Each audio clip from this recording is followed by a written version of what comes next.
Um hospital tem 7 médicos cardiologistas e 6 médicos neurologistas em seu quadro de funcionários. Para executar determinada atividade, a direção desse hospital formará uma equipe com 5 médicos, sendo pelo menos 3 cardiologistas. A expressão numérica que representa o número máximo de maneiras distintas de formar essa equipe é... Quando você vai resolver problemas de análise combinatória, galera, é crucial você separar algumas informações que são muito importantes. A primeira delas é quantos elementos você tem à sua disposição para realizar, para formar esses grupos. A segunda é quantos elementos você vai colocar em cada grupo.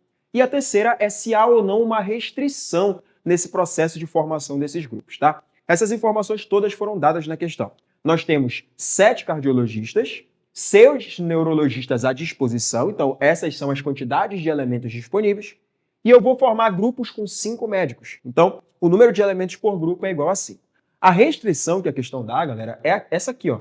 Ela fala que esse grupo de 5 médicos, nesse grupo, tem que ter pelo menos, no mínimo, 3 cardiologistas. Ou seja, desses 5 médicos, pelo menos 3 deles têm que ser cardiologistas. Galera, esse termo, pelo menos, ele coloca a gente em 3 cenários possíveis. Professor, como assim? Olha só.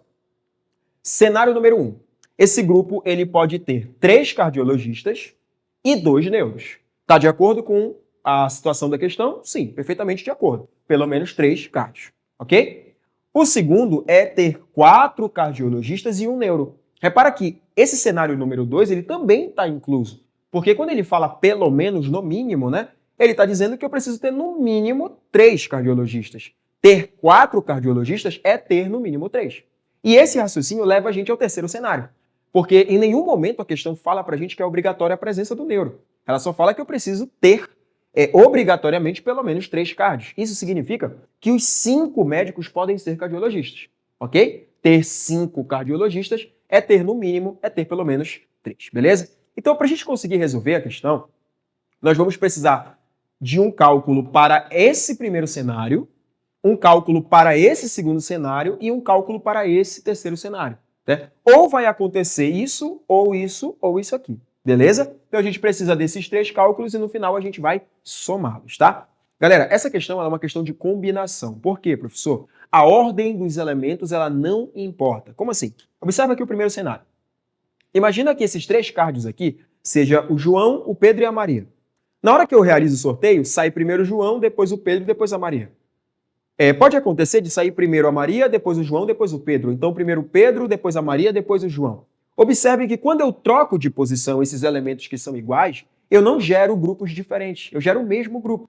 Continua sendo o mesmo grupo de 3 cardiologistas. Logo, a ordem dos elementos ela não importa. Quando isso acontece, nós estamos diante de um problema de combinação. E eu já separei aqui a fórmula que a gente vai usar. Nós vamos precisar fazer o cálculo para o primeiro, depois para o segundo e para o terceiro cenário, tá? E nós vamos precisar fazer isso separadamente.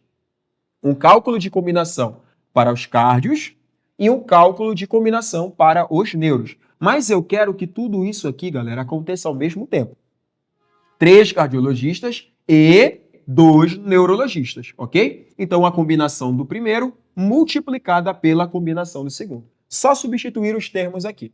Na combinação, a gente coloca aqui o N e o P. Quem é o N? A quantidade de elementos que eu tenho à minha disposição. Quem é o P? A quantidade de elementos que eu vou colocar no grupo, beleza? Então, aplicando essa combinação para o primeiro cenário e para esses cardiologistas aqui, ó, somente para eles, vai ficar assim. Primeiro cenário, vamos lá. N, quantos cardiologistas eu tenho à minha disposição? Total de elementos à minha disposição, são 7. Então, aqui em cima fica 7 fatorial. Embaixo fica N menos P. N é 7 e P é o número de cardiologistas que eu vou colocar no grupo. Na primeira situação, eu estou colocando só 3. Então, vai ficar 7 menos 3, que vai dar 4 fatorial. P fatorial são 3, né? Então, fica 3 fatorial. Pronto.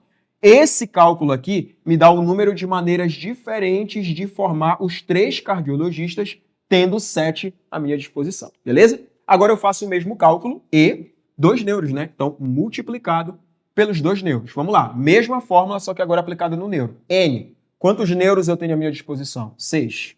Então, fica 6 fatorial.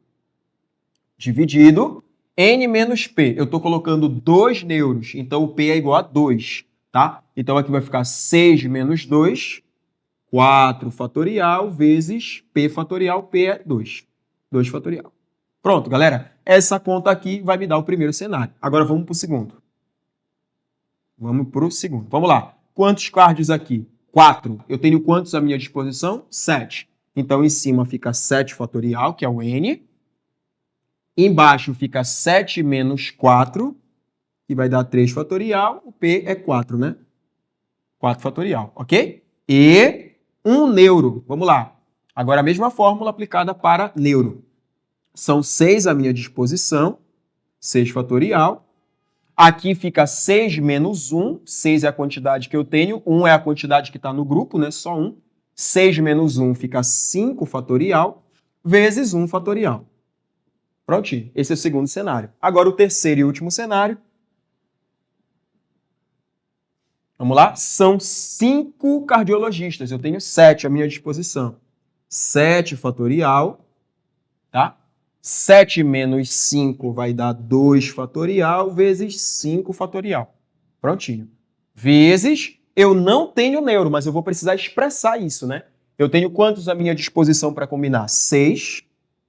Então, 6 fatorial. Só que eu não vou colocar nenhum. Então, o P vai ser 0. Então, aqui fica 6 menos 0, que é 6 fatorial, vezes 0 fatorial. Prontinho, galera. Ou vai acontecer isso aqui, vai acontecer isso, ou vai acontecer isso aqui, ou isso aqui. Então, essa possibilidade somada com essa, somada com essa. A alternativa correta aí pra gente, letra D. Bem fácil, bem tranquilo. Brincadeira, não é tão fácil, não é tão simples assim, né? Análise combinatória é sempre um assunto muito delicado para a matemática. Qualquer dúvida é só deixar aí embaixo aí nos comentários do vídeo. Um forte abraço e até a próxima.